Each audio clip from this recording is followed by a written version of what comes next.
જેમની સેવાની નોંધ લીધા વગર રહી શકાય એમ નથી. બાપ પોંડિચેરીમાં મહર્ષિ અરવિંદ થયા અને અરવિંદની પાસે વિદેશી એક માતાજી બધાએ દીક્ષિત થયા અને અરવિંદ પછીથી એમણે અરવિંદનું કાર્ય ચાલુ રાખ્યું.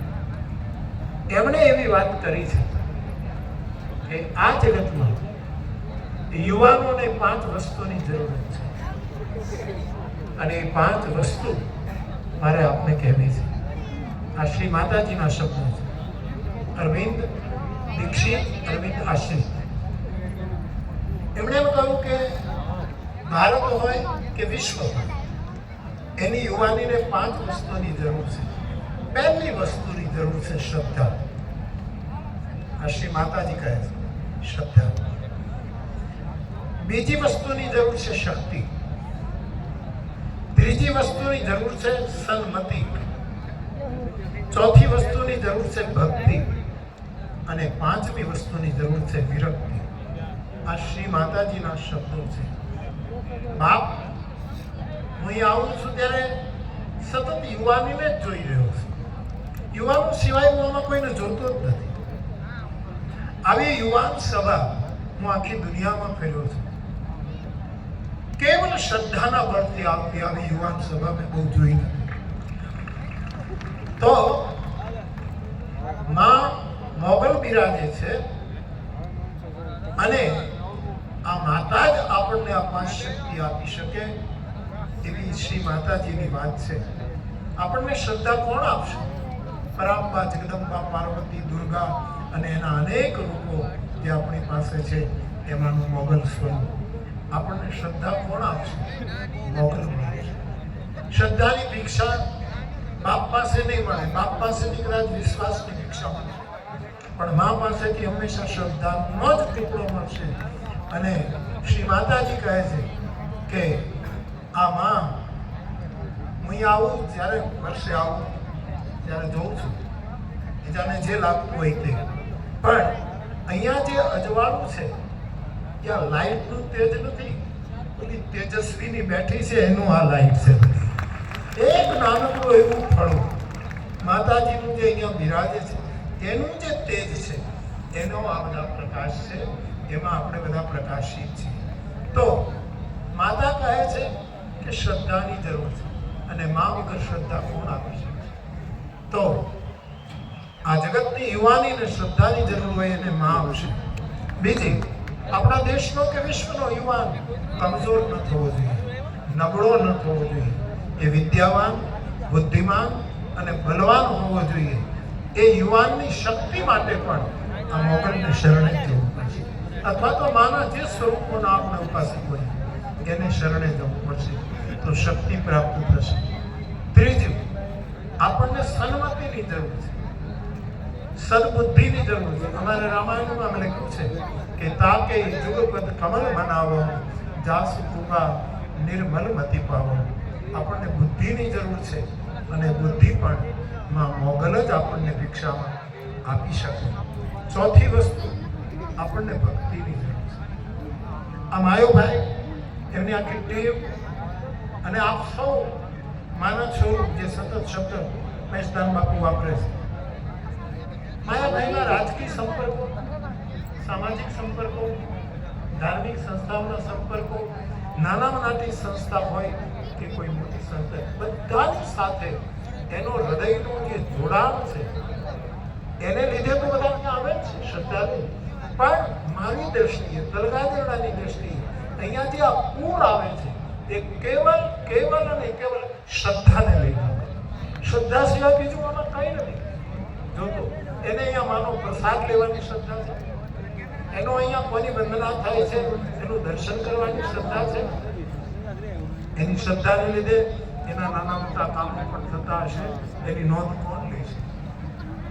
અને એવા પ્રચાર ચમત્કારનો બહુ પ્રચાર આપણે કરવો પણ નથી, પણ માનો રૂબરૂ પરિચય થવો જોઈએ કે આ જગદંબાનો, હું એમ જ કોઈ પરચો નહીં, રૂબરૂ પરિચય, કોઈ સાધુનો, કોઈ બુદ્ધ પુરુષનો, હનુમાનજીનો, જગદંબાનો, રૂબરૂ.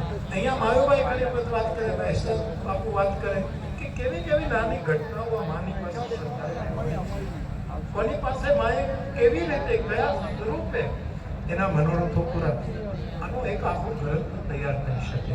પણ આટલું બધું શ્રદ્ધાનું એ ભક્તિથી આવે છે અને આ ભક્તિ આપણને મા પૂરી પાડશે અને ધીરે ધીરે ધીરે આપણી ઉંમર વધશે, આપણી શ્રદ્ધા વધશે.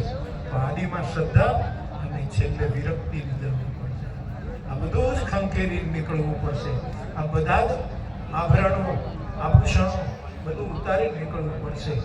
આ માની કૃપાથી સપ્તશતીમાં જયમ દેહી, યશો દેહી, આ બધું કેટલી કેટલી માંગણી અંદર લખી છે.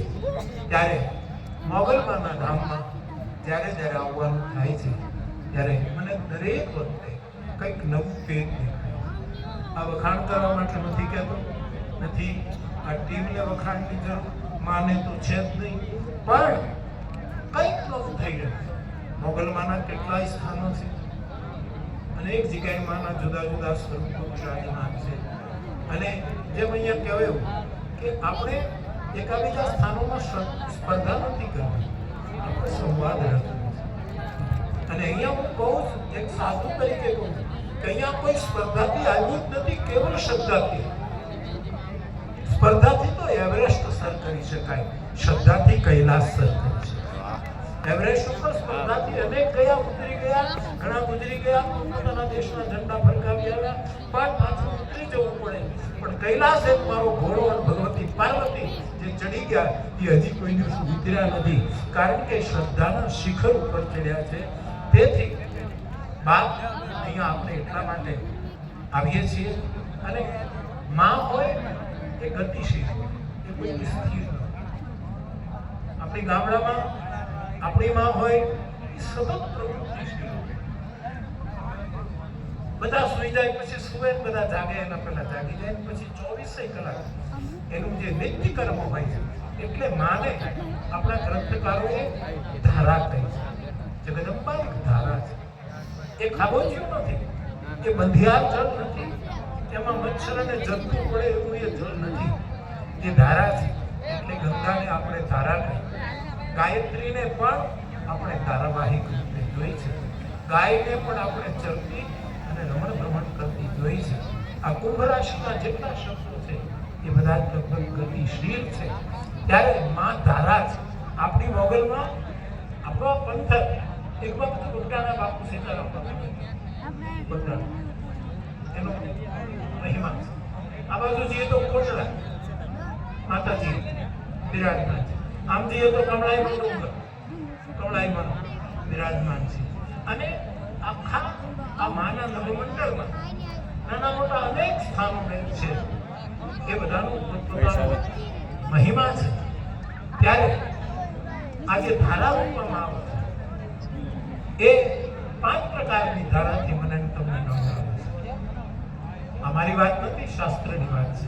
કોઈ પણ આપણી માં હોય ને, આ તો જગદંબા છે, આખા સમાજની માં છે, પાર્વતીનું પણ કોઈ પણ માં હોય એની પાસે 5 ધારા.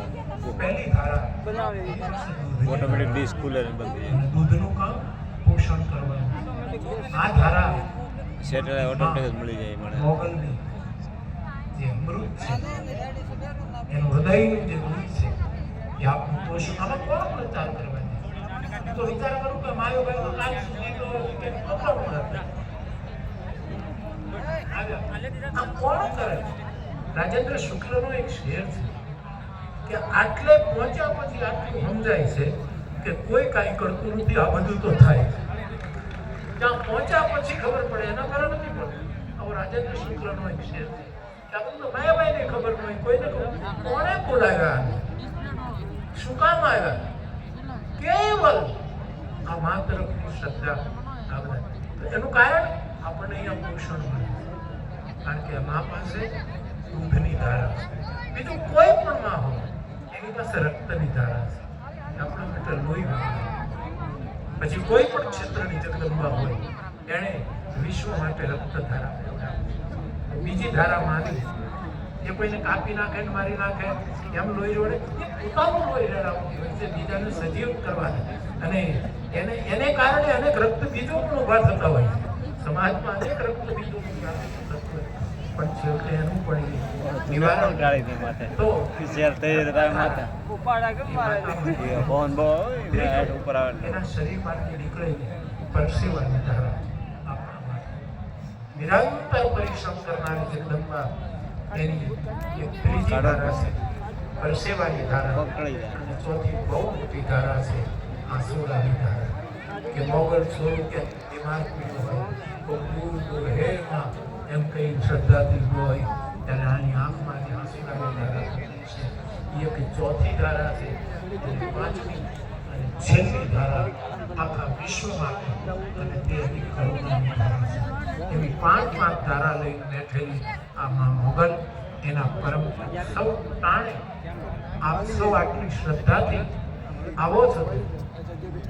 માયાભાઈને એમની ટીમને મા ઉપર શ્રદ્ધા અને બાપ ઉપર વિશ્વાસ આવું જોઈ રહ્યો કે મહાદેવ જગતનો બાપ પરમાત્મા એના ઉપર વિશ્વાસ. તો આ બધી શ્રદ્ધાનો મેળો છે.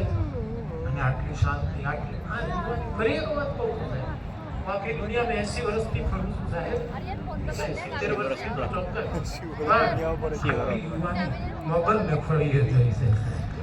આમાં કોઈ વૃદ્ધ તો દેખાતું જ નથી અને કદાચ થોડાક આવ્યા છે જુવાન થવા મૂક્યા છે. કારણ કે એને હવે વૃદ્ધ થવું નથી, એને ગુંજરવું નથી, એને આવા કેટલાય પરમ ઉત્સવો નિહાળવા છે. અને એની પેઢીઓને કહેતા જવું છે કે આ ઇતિહાસની એક આધ્યાત્મિક ઘટના અહીંયા સર્જાય છે.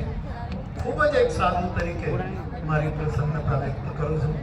માં આપણને સૌને બળ આપે. અને બીજું આ સંસ્થા જે મહેશદાન બાપુ કહેતા હતા કે બીજી કેટલી સામાજિક પ્રવૃત્તિ કરે, આ કરવું, આ કરવું, આ કરવું, જે મોટી સંસ્થાઓ ન કરી શકે એવું ભગુડું કરી શકે. આ ભગુડું નથી, માનું બાળવું છે. આ ભગુડું છે. અને આટલું મોટું સેવા કાર્ય અહીંથી થઈ રહ્યું છે એની ખૂબ જ એક સાધુ તરીકે પ્રસન્નતા વ્યક્ત કરીને આપણા સૌ ઉપર માની વિશેષ કૃપા ઉતરે. આપણી શ્રદ્ધા વધે, આપણી શક્તિ વધે, આપણી ભક્તિ વધે, આપણી સન્મતિ વધે અને છેલ્લે આપણી વિરક્તિ વધે એવી માના ચરણમાં પ્રાર્થના કરીને મારો અતિશય આનંદ વ્યક્ત કરું છું. આપ સૌને મારા પ્રણામ. જય સિયારામ, જય માતાજી.